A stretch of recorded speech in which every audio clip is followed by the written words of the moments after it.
Okay, hi everyone. Welcome to today's ESTO webinar with Miles Partnership. Now it is my pleasure to introduce today's presenters, Chris Adams, C.A. Clark, and Kim Palmer with Miles Partnership.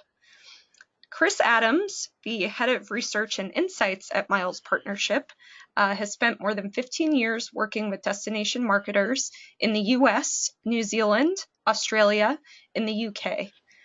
An intrepid traveler and accomplished speaker, he gathers research and trends in travel around the globe. C.A. Clark has spent 18 years focused exclusively on travel and tourism, working in key marketing, creative, and technology roles for hundreds of different clients around the world. As the Vice President of UX and Optimization, C.A. combines his degree in fine arts with broad technology, programming, UX, and conversion experience to create innovative, results-focused marketing solutions for clients. And then Kim Palmer, the Director of SEO and Google Program Manager at Miles, has been with Miles for more than 20 years and was responsible for the launch of their very first destination website back in the 90s. Today, she specializes in organic traffic generation and analytics for DMOs and resorts. Kim is a frequent contributor to the Miles Partnership blog on topics surrounding SEO and Google's evolving role in travel. And then lastly, just a few housekeeping items for our attendees today. Our presenters will be taking questions at the end of the presentation. So if you have any questions throughout, please type them into the questions box in your GoToWebinar widget. Lastly, please take a couple of minutes at the end of the webinar to take our survey. The survey will pop up once the webinar has closed. Now I turn it over to Chris. Thanks a lot, Nora, and we're delighted to be with you. Let's just quickly introduce Miles. We know we've got many friends and colleagues in the industry joining us today, but there may be a few people who are new to Miles. So we're 68 years young. We've focused entirely throughout our history on travel and tourism. We've now grown to more than 230 staff. We have major offices in Florida, Denver, various other cities, including my home part of the world, down in New Zealand. As you can see there, we've got a large number of travel brands we work with. In fact, more than 90 different destinations and quite a number, several dozen other travel organizations, from airlines to airports to major shopping brands, and a number of clients in hotels and hospitality. So today we're going to be covering the opportunities to enhance your presence on Google at no cost. So we're going to be talking first about the trends that are driving changes in search and why this is a particularly compelling opportunity. Then CA and Kim are going to share a number of tips, specific things you can do today to enhance your presence. And then Kim's going to wrap it up with some specific results and share additional resources, takeaways, and links on where you can take action. So let me kick it off by talking about some of these bigger picture trends that are influencing search traffic and really changing the way in which travel is consumed and actioned. So we're all aware of the size of Google, and there's been a discussion, for example, about the so-called TriNet, which is Google, Facebook, and Amazon. Combined, they control a very significant part of internet traffic, and indeed, something more than 70% of traffic on the internet is controlled, facilitated, managed by Google, Facebook, and Amazon. Google's obviously a huge player, dominant player in the search environment, and almost 90% of US leisure travelers, for example, and even greater percentage of business travelers interact with various Google products at some point in their trip planning process. Google themselves are both shaping and responding to changes in technology in the travel landscape. And one of those is the rise of mobile to the absolute center of the travel experience. And you can see some numbers there on why mobile is now sort of really reshaping every part of the travel experience. In concert with smartphones and the range of technologies that are critical to the sort of usability and functionality of those tools are intelligent assistants such as Google Assistant here, for example, where people can now use voice recognition technology, which has vastly improved just in the last year or two, to really query and search for specific information. And of course, this is part of a general rise of voice as a interface for search and many other functions that we perform through digital devices. And the rise of voice search has meant, of course, that search itself is reshaped with much more longer, more complex natural language queries, such as this example here for San Francisco. Google has been reshaping the search environment to respond to these technologies, and the featured snippets and quick answers as one part of that. So this is an example here for that search query about family-friendly museums in San Francisco, and you will have seen your own examples of how Google is now curating and offering a summary of information. And of course, this ties in beautifully to voice and smart speakers, so this content can be more readily read out and shared by a range of device types, including those where voice is the primary interface. Google's also been reshaping the whole search environment, and you would have seen changes in your own organic search efforts in how Google is now curating and offering aggregated content. So the example here, for example, they're sharing top sites, which are things to do they're suggesting in that area, as well as the knowledge panel on the right-hand side for a specific destination where they're aggregating content from a range of sources. One of the new features and content areas they've introduced into the search environment is the travel guide. That's linked from all the knowledge panel results for destinations, and of course it's tied in into, of course, the knowledge panel for your Google My Business listing as well. This is an example for Mammoth Lakes. So they're obviously pulling in imagery as well as those top things to do. Travel guides also include curated recommendations around articles, video, times of the year to visit when it's most popular, least popular, and a wide range of other resources as well. And the best way to really experience all this content is on mobile, because Google very much develops with a mobile first approach where they're really optimizing the content experience first on mobile. So all of these changes really mean that many of the searches that are undertaken won't necessarily result in a click through to your website. In fact, it's been estimated up to 4 out of 10 searches won't necessarily click through to a website. They'll have got the summary information, for example, from a quick answer, and then they'll move on to other resources. And we've seen this reshaping, for example, destination marketing organization website traffic. So we've been building, supporting, and managing DMO websites for 24 years now, and consistently year on year, organic search traffic was growing. But you can see just in the last couple of years, with the emergence of these technologies and now their impact, for the first time in 2017, we've seen no growth on average amongst, I think this was a sample of 35 different DMO websites. So some destinations are down, others are still up, of course, but on average, for the first time, really since the emergence of the internet as a primary information source in the travel industry, we're seeing organic search not grow. Partly in response to the needs to now curate and offer content in different ways, Google is responding to this by developing a program where they can specifically work with destination marketing organizations and their industry partners to improve the completeness, how comprehensive and accurate content is across all their various travel products. So everything we're going to talk about today is completely free. We as Miles do offer paid support services to help destinations or travel businesses who need assistance.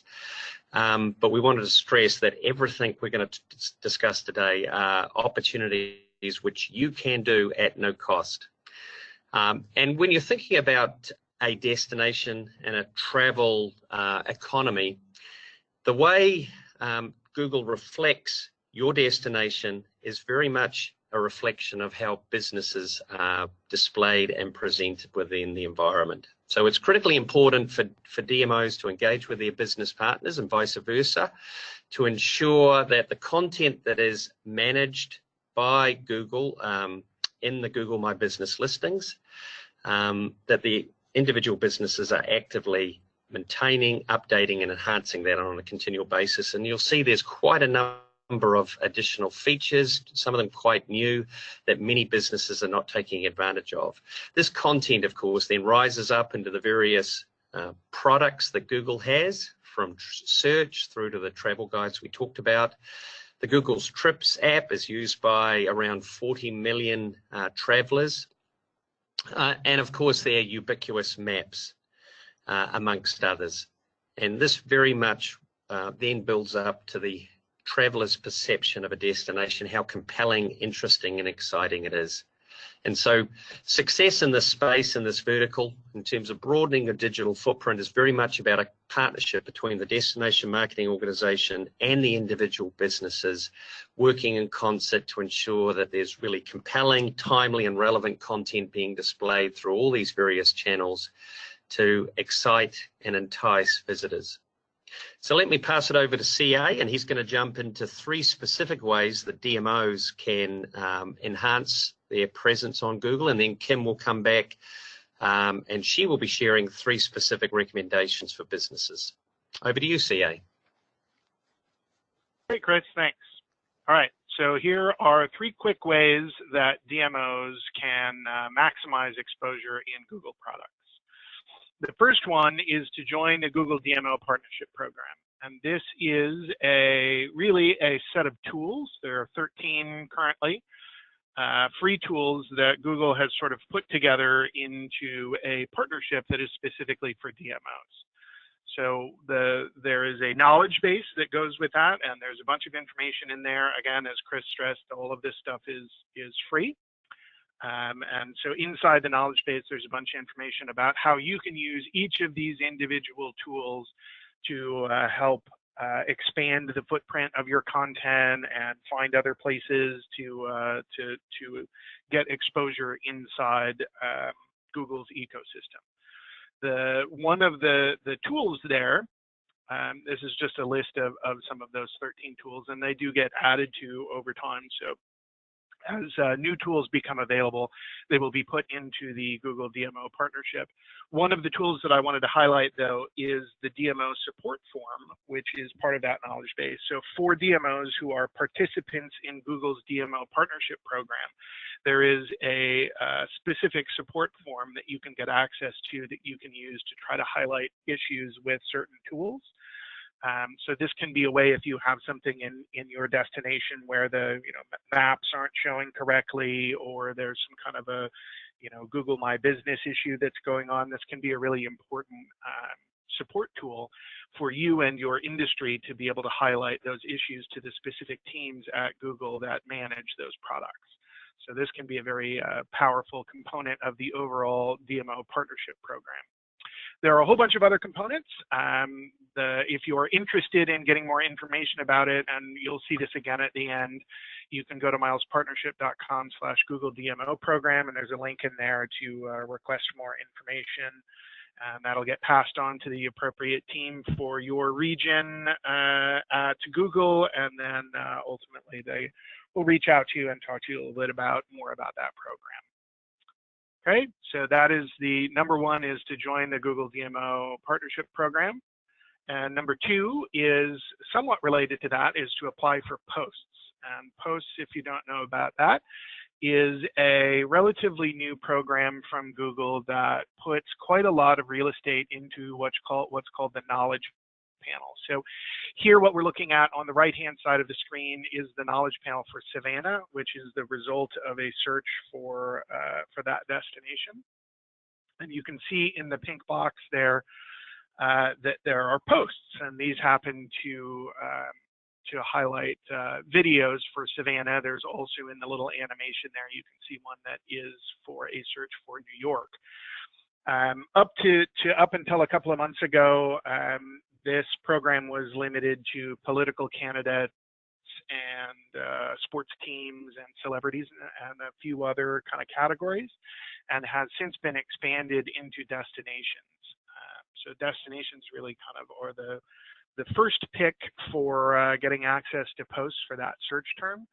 And if you happen to have participated in our post webinar, you would have seen there that there's some pretty compelling results from that program. There's quite a lot of exposure that is available for your destination. Again, the program is free. You just have to apply and provide some information about your destination and who you are, sort of prove that you are the official one, and then you can get access to post information as part of the knowledge panel for your destination. So really a fantastic opportunity for destinations to get in front of lots of different eyeballs who are thinking about traveling to their destination. A couple of different highlights for you here. There are several different content types that you can choose from in posts. There's actually the new one here, which is stories. And stories are sort of a series of photos with captions. And so you can use those to put together, let's say, an itinerary or a sequence of images that tells a story about something cultural in your destination, things like that. So stories is a very visual component that just very recently got added to posts.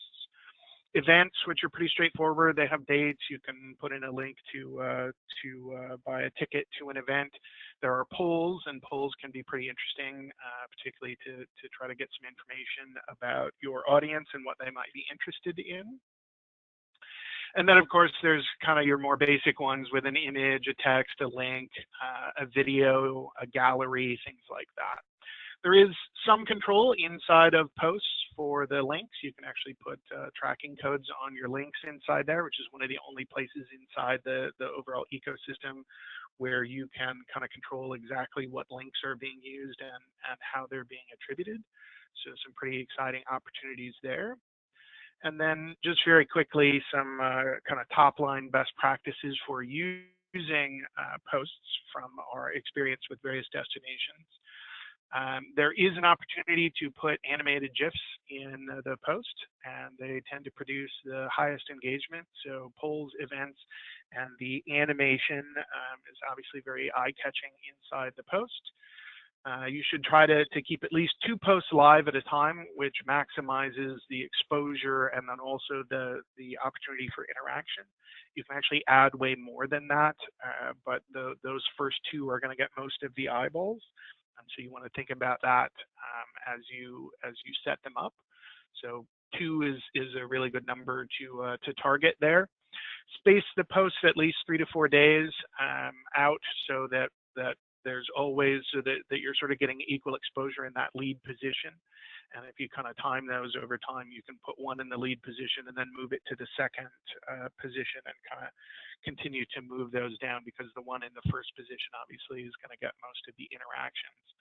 Post early in the week for the following weekend, so you want to try to have enough lead time there that there's enough eyeballs. You don't want to post something the same day. You want to give people enough time to look at that. And then use content that will grab attention, obviously bright colors and high saturation. You really want to pay attention to the words that you use. There's a very limited amount of, as you saw in some of those examples, very limited amount of space that is available. So you really don't want to bury the lead. You really want to lead with the most important information in there. And then you want to use clear calls to action in there. Those are the ones that will perform the best. So depending on what you're going to, you want to make it clear where they're going to go if they click and what they will get once they get there. So those are just some quick tips. There is also more information about posts available here, which is milespartnership.com/Google Posts, and on there is a video of the webinar that we did specifically about posts, which I mentioned has some really great results in it, and then also some other information about how you can apply for Google Posts for your destination. So that's number 2, is apply for Google Posts, and number 3 is creating Google Street View. And this is a really interesting opportunity for destinations. Last summer, Google made some pretty significant changes to the Street View platform, and basically started to allow individual users to upload their own Street View that will, in most cases, replace or enhance the Street View that is shot by Google officially. So starting in the fall, the first cameras came out last fall, and then we happened to just have been a couple of weeks ago at the Street View Summit in Mountain View, where there was even more equipment that was being announced there. So that stuff just a couple of weeks old there, some brand new equipment that you can use to shoot your own Street View in a bunch of different ways. And so let me give you a couple of different examples of what that might look like for your destination. Last fall, when this was first announced, we got our hands on one of the cameras and we started to think about how can we use this to enhance a destination. And one of the ideas that we had was to look at a ski resort. And so we took a look at Mammoth Mountain, and there was some Street View that was there. It was from 2011. And as you can see, it was pretty overexposed. It wasn't necessarily the best indication of what was going on or what you might expect if you were going to go to Mammoth Mountain. And so we saw that as an opportunity to kind of test this out. If you think about this in your own destination, there could be places that have been renovated. There could be hotels that are renovated. There could be, parts of your destination that are substantially different from the last time that Google's official Street View car was there.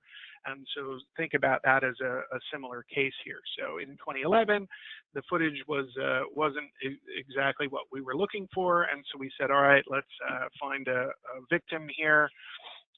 This one from Mammoth Lakes Tourism. So thank you for that, Josh. And we built a little backpack rig and we put that camera on top of him and we started sending him down some runs on the mountain. And we were able to capture some really spectacular imagery to replace that kind of overexposed stuff from 2011. So really an amazing opportunity for destinations here to start taking control of the Street View of what their destination looks like, and being able to improve that in all kinds of different ways. Okay, from there, I guess we thought that it would be a good idea to go from a few ski runs, and then after that, we would tackle an entire country. So we did some work with Bermuda, where we actually drove the entire island. You can see from this map here that there was some footage that was there from 2015, but quite a lot of the important parts of the island were missing. And so this, again, is a great opportunity to expand the coverage that was available and to be able to be a participant in that and to have some control over what that looks like and how often it gets updated. So as part of that program, we drove the entire island and shot something like 30 or 40 hours worth of footage, and then processed all of that stuff and uploaded it. And here again, you can see an example of some pretty spectacular footage that we were able to get as part of Bermuda's shoot. You'll also notice that because of this user-generated program, you do have the opportunity to add some attribution to the bottom of the images. So there are about 250,000 images that were uploaded as part of the Bermuda program, and all of them have attribution that belongs to the Bermuda Tourism Authority at the bottom of those images. So quite a lot of opportunities with this new program that Google has started. And here again is a link for you. These will also be available later, but a link for you, which is google.com/streetview/publish.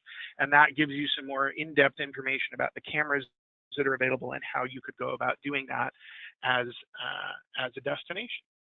And at this point, I'm going to turn it over to Kim to talk about some specific examples for individual businesses. Thanks, DA. So if you're a tourism business, we want to give you 3 tips for maximizing your exposure in Google's products, specifically by using the Google My Business platform. But first, before you can do anything in Google My Business, you need to make sure that you have claimed your business listing and that it's been verified with Google. Through the research we've done auditing destinations around the country, we find that on average at least 25% of the businesses in a market haven't claimed their listing within Google. In some cases, we've seen that number as high as 40 or 45%. So if you are a business owner and you search your business in Google search, in the right-hand side of the screen on desktop, you'll see what we call the knowledge panel, or on mobile, it will just take up the main part of the screen. But in either case, if you see this icon here that says own this business, claim it now, that means that your business has not been claimed. So by, first of all, having a Google account that you want to use to manage the business with, you log into that account, click on that link that says to claim it now, and you'll get walked through a process where you verify that you are the business owner. That's done either through a postcard or a phone call to your business to get a verification code. And from that point, when you've been verified, you are then able to log into the Google My Business platform and manage what your business is looking like in that knowledge panel, which propagates throughout all of Google's products, which Chris was showing us early on there. And this is incredibly important because businesses that are managed have more complete listings.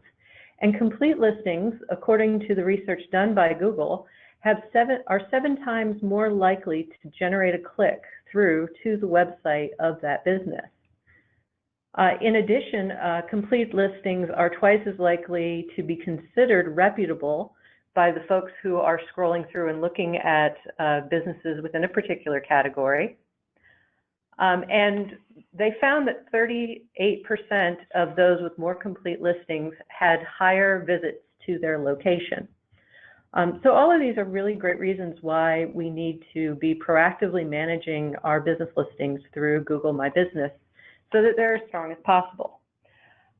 So I'm going to hit on 3 tips here that are within Google My Business that we think are some of the most effective things you can do to maximize that exposure. One is to watch questions and answers. Now, typically we talk a lot about responding to reviews, but this is one where directly in the knowledge panel of Google search results, people can ask questions to a business. And it can be anything from, do you have a gluten-free menu? What are your hours on Memorial Day? Were you impacted by the recent storm? And people can type those questions directly into the knowledge panel, and it posts in the knowledge panel for your business. Now, you would hope as a business owner that you would get the opportunity to answer that, but oftentimes Google local guides, who are everyday people who are active in the Google community by contributing photos and, in this case, responding to questions, sometimes they'll beat you to it, and I don't always recommend their answers. We get really insightful things like, when is the fall motorcycle meet? Well, I'd say it's in the fall. So Captain Obvious there did not really provide us a whole lot of great information, but if the business had been able to jump in there and answer the question first, they would have gotten a much better answer. So how do you do this? Unlike a lot of the other opportunities in Google My Business, you actually can't respond to Q&A directly within the Google My Business platform. What you need to do is go into settings, and within settings you can set yourself to receive alerts when new questions and answers are posted about your business. So you want to make sure that alert is set and is going to an email address that someone is paying attention to. And so when you get a question, you'll get an email to that address, and by clicking through to that email, you'll be taken directly to the spot where you can respond to the question. Our second tip is very similar to what we were talking about for the DMOs, is to really take advantage of the free screen real estate that is available within posts. Now, while the net result is the same, your business gets a post or a series of posts that appear in your knowledge panel, and it's completely free. This does operate a little bit differently than the post feature that's available to destinations. At a business level, posts is available directly through the Google My Business platform. So if I'm logged into my Google My Business account, there on the left-hand side, you'll see there's a link into posts that will take me into a dialog where I can create a post, add photos, add videos. They do use a square format similar to Instagram. And you can use the post in much the same way. You can feature events, offers, updates, news, videos. And a unique feature for business posts versus what's available for the DMOs is that there's a set call to action button in Google My Business posts. And there are 6 different options of what you can make that button say. It can be about booking, ordering, buying, signing up, getting the offer. All really great, strong calls to action if you're running a business.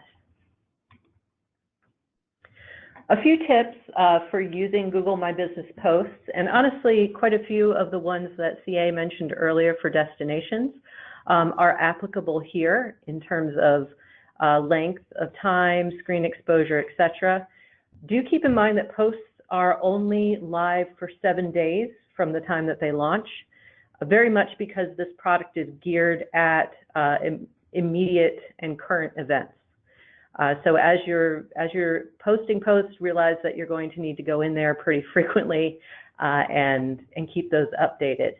Really focus your message there on the first 85 to 100 characters. Those are the ones that are going to appear on the screen. You can make it much longer, but they'll have to be clicked to expand.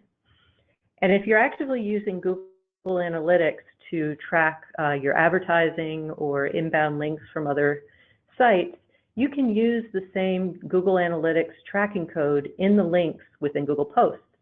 That will allow you to see the traffic to your website from the post within your Google Analytics.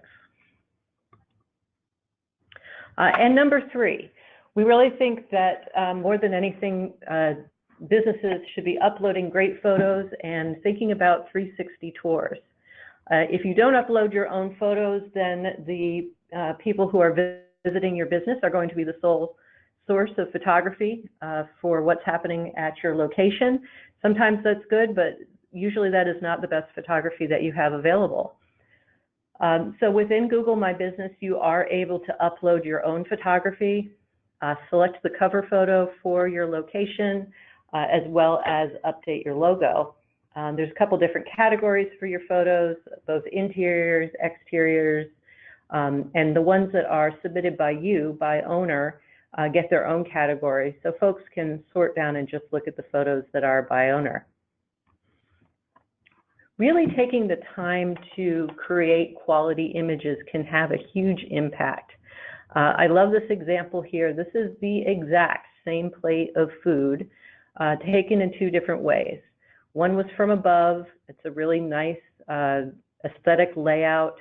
It uses high contrast, bright colors, high saturation, and the photo on the left received over 111,000 views in this business listing, where the photo on the right, which is the exact same plate of food, only received just over 10,000.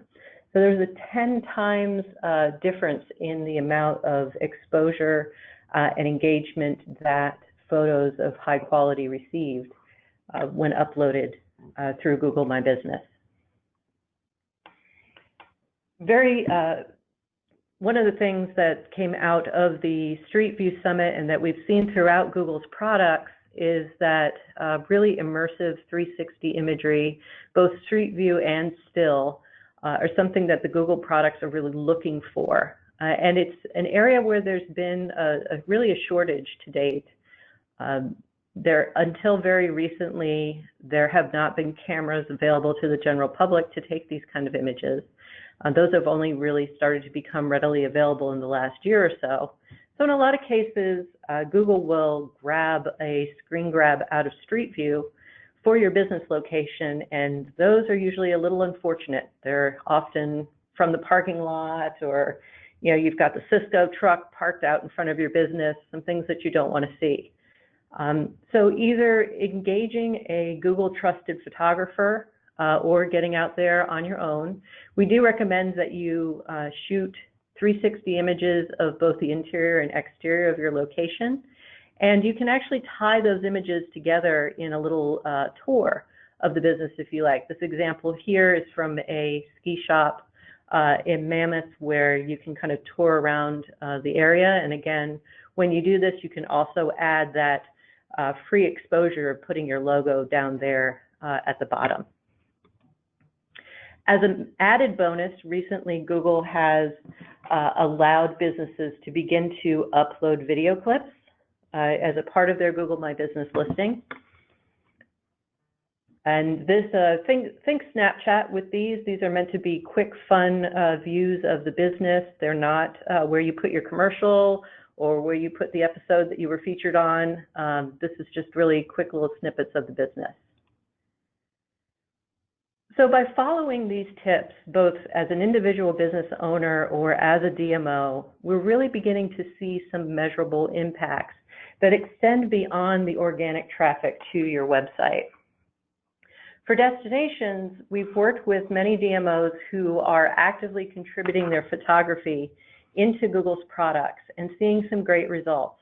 This is an example from Palm Beach County, Florida, where they have uploaded just over 700 images into Google Maps to various locations around the county and have seen over 5.5 million views of their assets in just the first 6 months. In Street View, the mapping of Bermuda that CA walked us through there has actually only been live for about 5 weeks now, just a little bit over a month, and we've already seen 1.6 million views of that Street View content for the island. At an individual business level, the exposure in Google is way beyond the traffic of your website. In this example, this restaurant had 9,000 website sessions in 1 quarter, but in looking at the insights data available in Google My Business, we found that that same restaurant was viewed over 100,000 times in Google search results and in Google Maps. That's 10 times more reach than the website received. In addition, the insights data in Google My Business will tell you how many times your website has been visited, how many requests for directions there have been, which is a great indicator that someone's going to come to your business, as well as the number of clicks to call. So just to recap our highlights, our tips for DMOs are to register for the Google DMO Partnership Program, to utilize posts on Google, and to begin to think about how you can contribute imagery to maps and start creating Street View. If you're a tourism business, make sure that you have claimed and are managing your listing using Google My Business. Keep an eye out on questions and answers. Use posts to utilize that free real estate there, and upload lots of quality imagery. In addition to the Google DMO Partnership Program, those 13 free tools that CA talked about earlier, Miles Partnership does offer expert support services in those areas. And this is a 5-part program that involves auditing what your destination looks like in Google's products, training your team on how to make the most of these products, creating content in your market, educating your industry, and doing impact assessment. For more resources, updates, and additional information, please visit our Google DMO program page on the Miles Partnership website. And with that, I think we are ready to open it up for any questions that anyone might have. Great, thanks guys. You did generate quite a few questions, so we'll get through as many as we can. Start at the top. Nicole asked 2 things. The first thing is there a way to update the Google listing if we rebranded? And how can you edit information on Wikipedia as it pulls into the Google listing?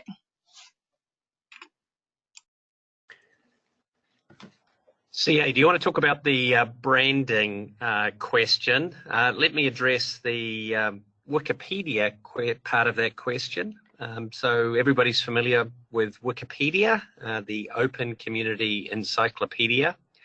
So Wikipedia is managed by a large number of volunteer contributors. And so in essence, a destination or a business needs to either become a contributor within the Wikipedia community or connect with a contributor to make those suggested changes. Now, it's important to understand that Wikipedia is strictly non-commercial, and indeed, in terms of those contributors, has pretty strict criteria in terms of who can contribute, declaring any conflicts of interest, etc. So it's critically important to look at the terms of use and the community guidelines for Wikipedia. But those are the ways in which you can update Wikipedia. So CA, do you want to address the branding question?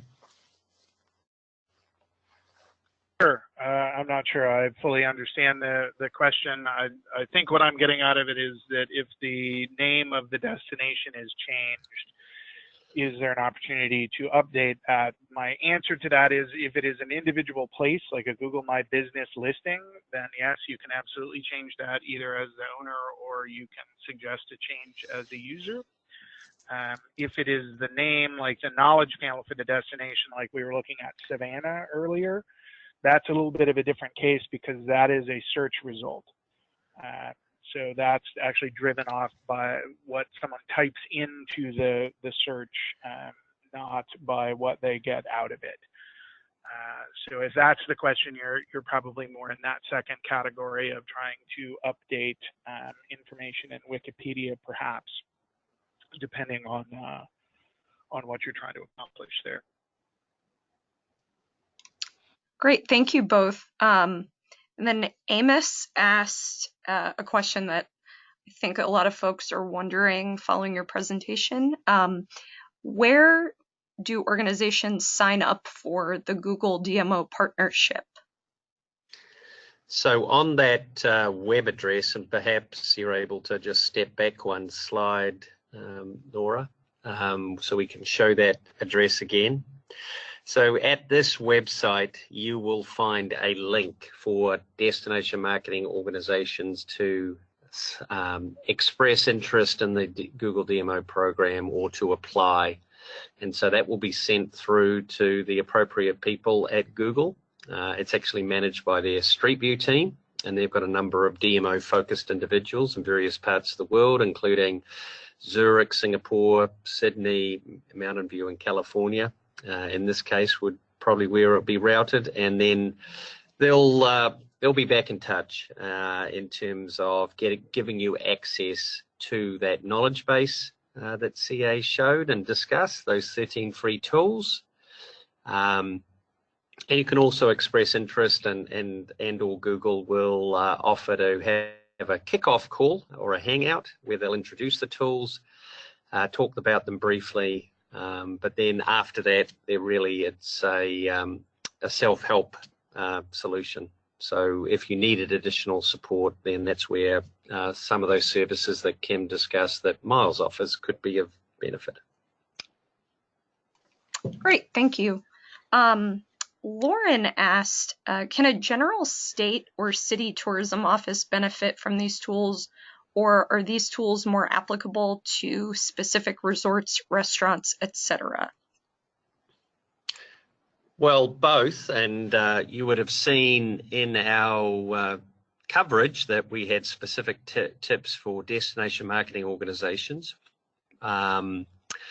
as well as the individual businesses. And as I stressed at the start, it's really a combination of the two. So the DMO absolutely should sign up for the free program, get access to those tools, review and start updating content, contributing content, whether it's images and Street View, for example. But they also need to engage with their business community because, as I highlighted at the start, you know, how your destination appears is a reflection of the quality and timeliness and completeness of information that the individual businesses. And so engagement with the industry is fundamentally important to encourage them. And we run workshops and webinars if you need that assistance, but we'd see it very much as a partnership. I'll add to that, Chris, too, that the DMOs we've been working with in some cases are using Google My Business to manage both their office location as well as any visitor information center listings that they may be responsible for. And sometimes there are attractions in a market, such as monuments, parks, or beaches that are not, don't have a business organization behind them to manage their listing. Sometimes the DMO will step in and manage those listings through Google My Business. The other way, beyond joining the Google Partnership Program, is the Google Maps platform is where DMOs are contributing photo content through their market. So those are a couple outlets for DMOs there. Yes, and in fact, one of the free tools that are available in the knowledge base is what's called an instant verification app. So DMOs who join the program can basically download a Android app, and that works on any Android smartphone, and that allows the destination to then instantly verify the Google My Business listing for an individual business. As long as you validate their identity, they don't have to wait for the postcard or a phone call. That instant verification app is a great way in which the DMO can then enable and empower more businesses to take active management of their presence on Google. And just to stress again, everything we've talked about today, completely free. There's no expectation, no requirement to have any advertising of any type with Google. And as we've seen, the numbers and the opportunity are pretty compelling. Thank you. Daniel asked, can you share some tips on how to manage the photos that appear as the cover shot on Google Travel Guide for a destination? CA, do you want to take that one? Sure, that one is is definitely a challenge. There's been a lot of volatility in the last really 12 months in that product and where those shots are coming from. Right now, they are primarily from two different sources. They will either be from the web, which you could take a look at images.google.com and do a search for your destination and see what shows up there. You'll see that there's quite a lot of overlap between what's showing up in those header images on the travel guides and what images.google.com will show. The best way to optimize for that is more of your traditional kind of SEO approach to images, where you might take images about your destination and name them appropriately with alt tags and stuff like that, build a page out of those to see if you can get those indexed. In a lot of cases, we see the destination images do pretty well in that image search. And then the other source is maps.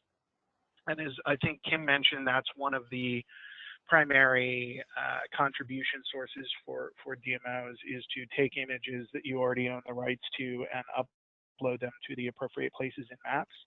And that can be another significant source of the images in that header. So for the time being anyway, and again, there's been a lot of volatility here, so what is shown there today may not and likely will not be what is shown there next week or the week after. But the current two mechanisms are essentially web images, so optimizing images for SEO and then uploading images to maps. And then I'd just add to that, obviously, if there's inappropriate images that are just completely incorrect, and we've seen quite a number of those, you can flag that through the flagging option for inappropriate images. You can also use the DMO error form that in more egregious cases that CA highlighted to sort of both highlight and escalate that within the Google teams. Great. And then we have time for one more question, and then folks, if we didn't get to your question, I will be sending these over to our presenters from today, and they can either follow up with you personally, or you can reach out to U.S. travel staff and we can ask the appropriate person for a response. Nikki asks, is there a way to utilize Google Posts on a state level or just city DMOs? Posts on Google is available to any destination marketing organization. It appears in the knowledge panel for the appropriate search. So, for example, Colorado, if I type in Colorado, that will generate a knowledge panel. And so, the State Tourism Organization, I know in that case, has applied for a Posts on Google account.